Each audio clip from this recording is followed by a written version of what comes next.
Newsday continues here on One News Now. I'm Riza Diaz. Malacanang joins the Philippine General Hospital and other groups and individuals in calling for donations.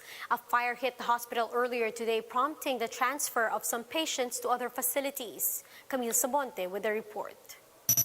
A number of COVID and non-COVID patients in Philippine General Hospital were evacuated after a fire broke out in its central block this morning. Some newborn babies and pediatric patients were temporarily transferred to the hospital chapel. More or less na puno-puno ang chapel, but we managed to still keep the distance dahil nga di namin alam kung mayroon bang COVID o non-COVID kasi noong bumaba sila from 6th, 7th floor,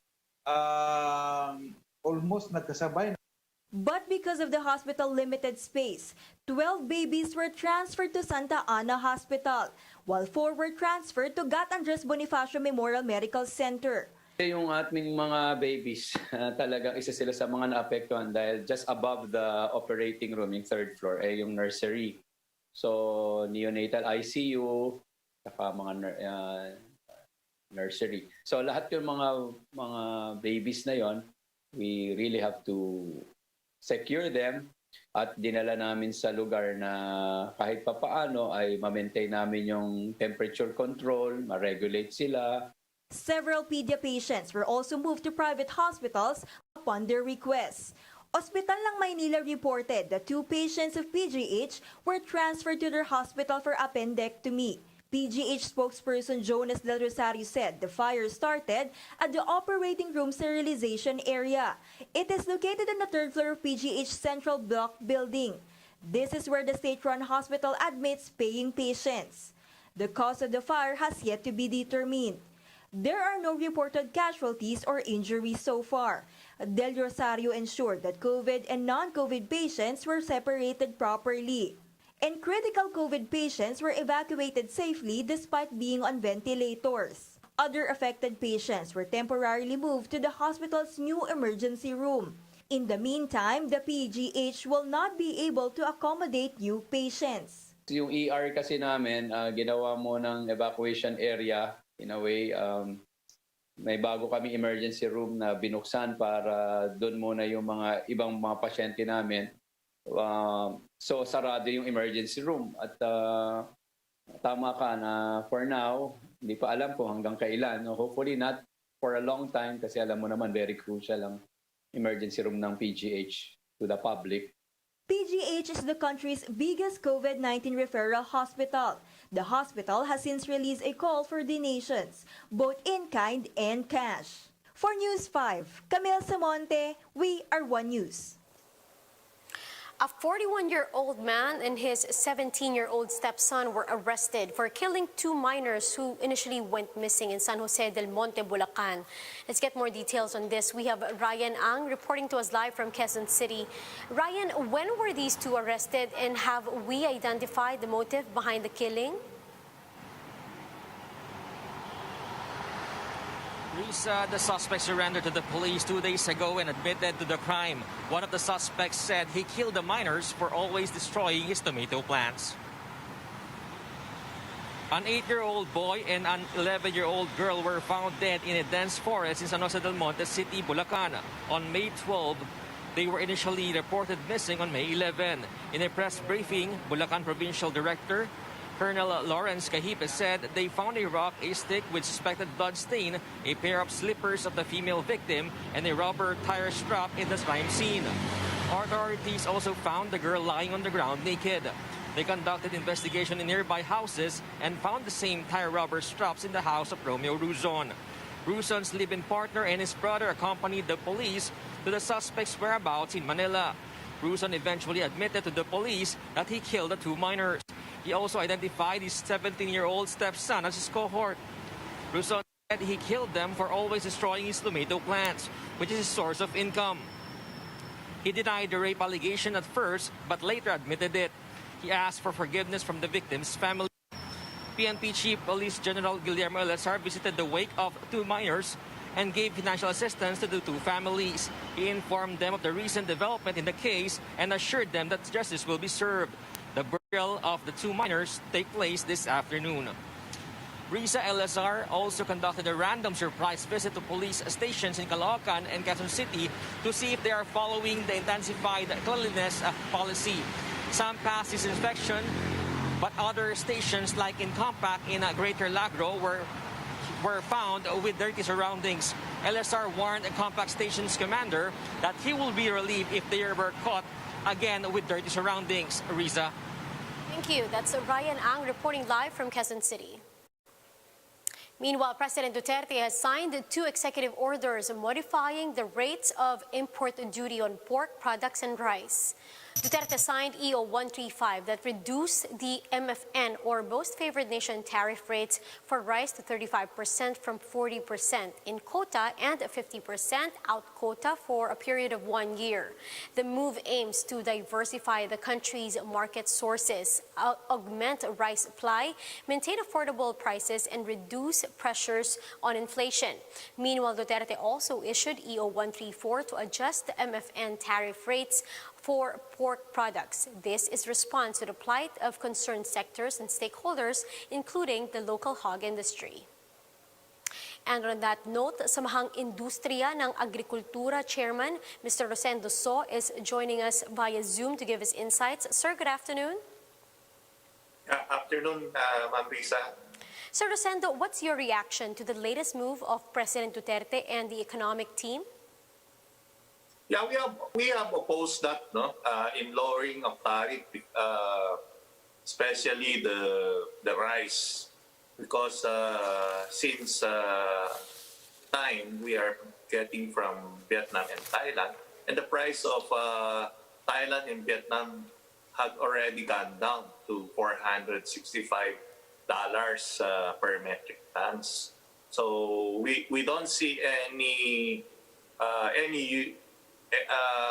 that can help if we lower the tariff of the rice outside the ASEAN. And just for the record, no other countries outside ASEAN have asked our country to lower the tariff.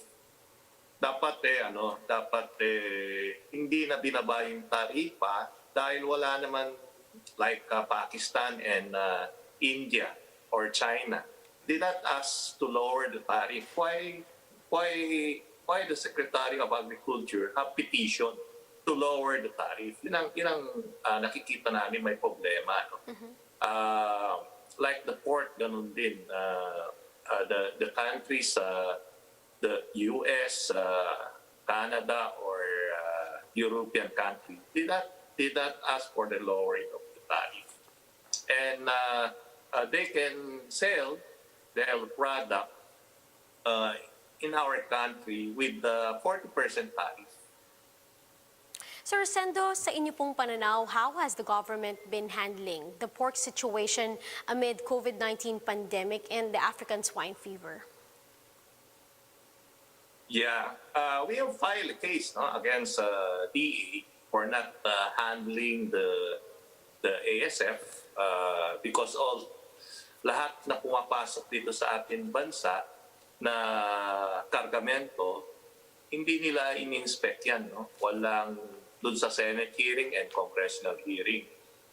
They only open up the cargo and physically look at it and close it and go to the second border. Pati sa second border, wala rin sina-check or testing. No? Physical testing, tinitingnan nila physically.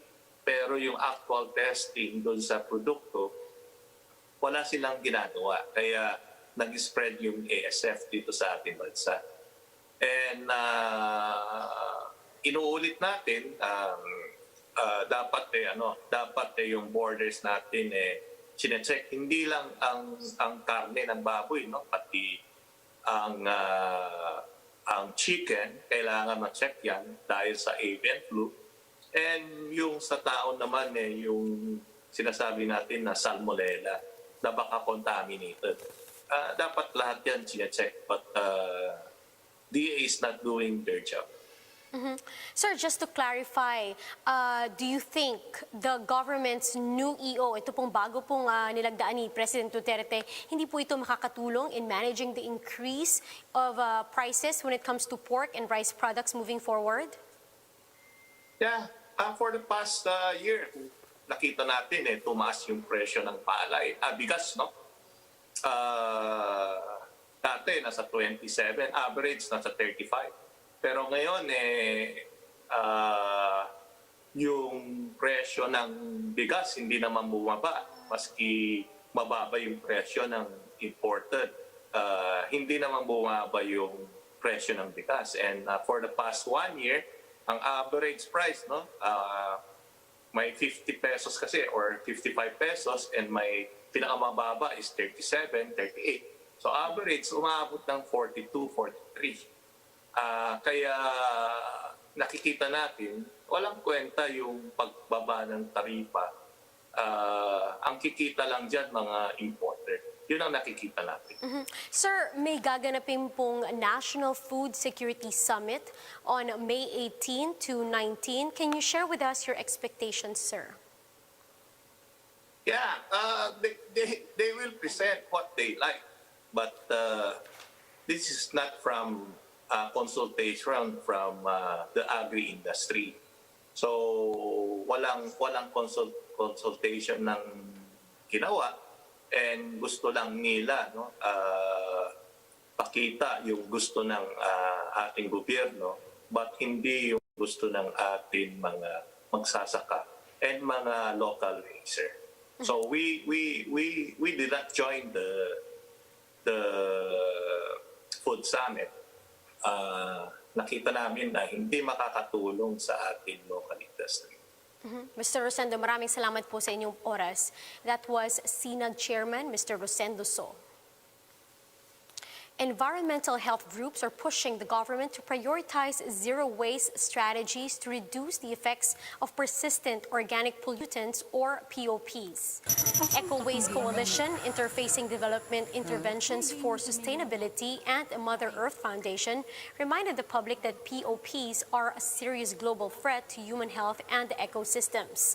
These POPs include dioxins and furans resulting from open burning of trash and the incineration of medical and hazardous waste. The group added that promoting zero-waste strategies like recycling non-biodegradable discards and composting organic materials can help the country in its efforts to recover from the pandemic.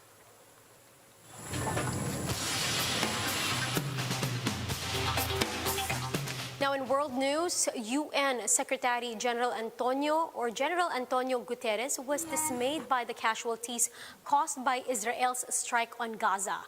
That's according to his spokesperson.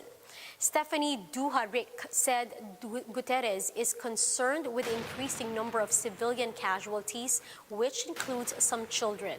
The leader is also deeply disturbed by the destruction of the building that houses media organizations like the Associated Press and Al Jazeera. The UN Security Council is expected to meet soon to discuss the ongoing conflict between Israelis and Palestinians. And for more updates, visit News 5, The Philippine Star, and Business World Online. You may also visit our website, onenews.ph, for more in-depth analysis. You can also catch One News on Signal Play app. Register for a free account now at www.signalplay.com and stream One News live anytime, anywhere. Mask on, wash hands, and stay safe, Philippines. I'm Riza Diaz. We are One News.